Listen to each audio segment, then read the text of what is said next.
బృహస్పతి రాక్షసుల గురువు శుక్రాచార్యుడు. దాన్ని బట్టే ఇప్పుడు చూశారు కదా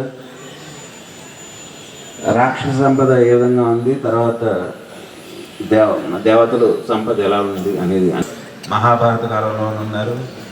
ఇందాక చెప్పారు కదా, రామాయణ కాలంలో రాముడు ఒక వర్గం అయినట్లయితే రావణాసురుడు ఒక వర్గం. అదేవిధంగా మహాభారతాన్ని తీసుకున్నట్లయితే పాండవులు ఒక వర్గం అయితే కౌరవులు వేరొక వర్గం. అంటే రాక్షసులు ఉన్నటువంటి సంబంధాలు,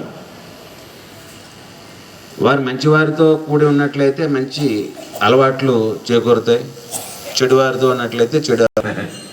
నాకు ఎప్పుడూ కష్టాల్లో ఉన్నట్లయితే నేను తలుచుకోవడానికి కుదురుతుంది. ఒక్కరు మనం నేర్చుకోవాల్సింది ఏంటంటే, వాళ్ళు ఎన్నో కష్టాలకి ఒడిదుడుకులు ఎదుర్కొని చెట్టు చివరికి యుద్ధాన్ని పాండవులు కౌరవులు అలా అన్నమాట. ఇప్పుడు మీ అన్నగారికి వదిన గారికి సేవ చేయడానికి లక్ష్మణుడు వెళ్ళి గారు గురువు గారిని ధ్యానించుకుంటూ, రాముల వారిని ధ్యానించుకుంటూ ఆయన